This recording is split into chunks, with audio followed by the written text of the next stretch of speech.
देख रहे हैं भारत से बिन न्यूज। पटना के फुलवारी शरीफ मामले में एक और बड़ा खुलासा हुआ है जो आपको चौंका देगा। जी हां, आपको बताते चले कि गजवा हिंद के मॉडल को तैयार किया जा रहा था। इस पर काम 2016 से चल रहा था और ये 2022 है, मतलब कि इतने सालों से इस पर काम चल रहा था।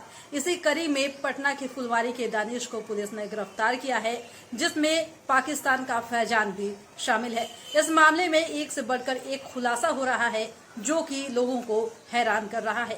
अब पुलिस इस मामले में लगातार छानबीन करने पर भारत में दहशतगर्दी के लिए गजवाए हिंद का मॉडल तैयार किया गया था।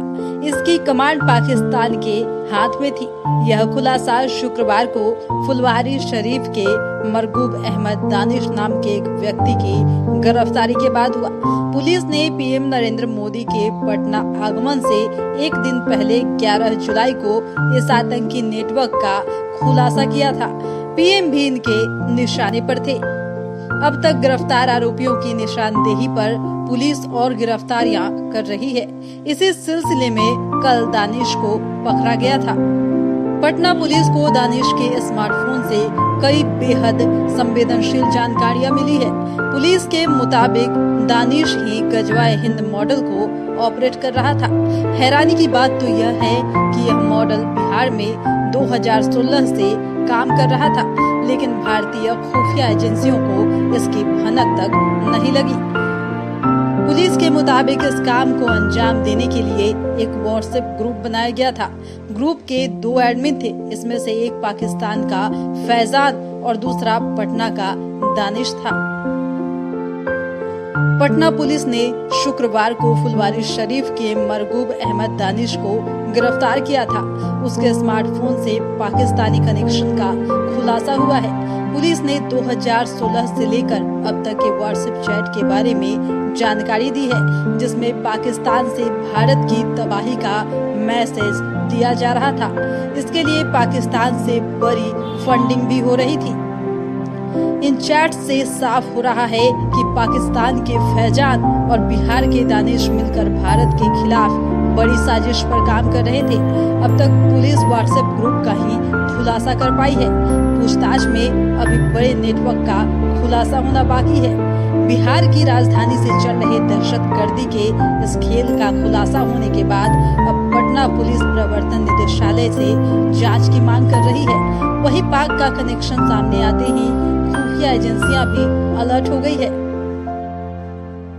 पटना पुलिस ने जो खुलासा किया है उसके मुताबिक 2023 में जिहाद का पूरा योजना था। इस बड़े प्लान पर 2016 से काम चल रहा था और खुफिया तंत्र को इसकी जानकारी नहीं हो पाई। पटना पुलिस के पास भी दानिश को लेकर कोई बड़ा इनपुट नहीं था।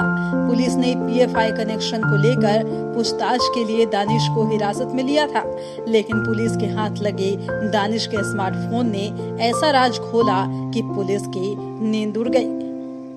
ऐसी आशंका है कि 2016 से 22 तक पाकिस्तान ने बिहार में बड़ा नेटवर्क तैयार कर लिया होगा। पटना में दहशतगर्दी के नए मॉडल पर काम चल रहा था, लेकिन स्थानीय पुलिस से लेकर खुफिया तंत्र को भी इसकी एक भी कड़ी का पता नहीं चल सका। पटना से आतंक के इंटरनेशनल कनेक्शन की जड़ी कितनी फैली है, इसका खुलासा बड़ी चुनौती होगी। साल 2016 से पाकिस्तान के हाथों ऑपरेट हो रहे दानिश ने कितना बड़ा नेटवर्क खड़ा किया है, इसका खुलासा पुलिस की जांच में ही हो पाएगा। सूत्रों की माने तो बिहार को सॉफ्ट टारगेट के रूप में चुना गया था। इसके लिए पटना के फुलवारी को सेफ जोन बनाया गया था। पुलिस के हाथ लगे दस्तावेज और स्मार्टफोन से जो खुलासा हुआ है वह भारत की सुरक्षा के लिए खतरे की घंटी है। अब पुलिस और खुफिया एजेंसियों के लिए दानिश की एक एक कड़ी को सामने लाना बड़ी चुनौती होगी। पाकिस्तानी संगठन तहरीक-ए-लब्बैक ने भारत में तबाही के लिए क्या-क्या साजिश रची थी, इसका खुलासा भी आसान नहीं होगा। फिलहाल के इस वक्त के खबर में इतना ही। और भी ऐसे ही तमाम वीडियोज अपडेट्स के लिए बने रहिए हमारे साथ और देखते रहिए हमारे चैनल भारत से बिन न्यूज। हमारे चैनल को लाइक कीजिए, सब्सक्राइब कीजिए, कमेंट कीजिए और हमारे वीडियोज पसंद आते हैं तो शेयर जरूर कीजिए।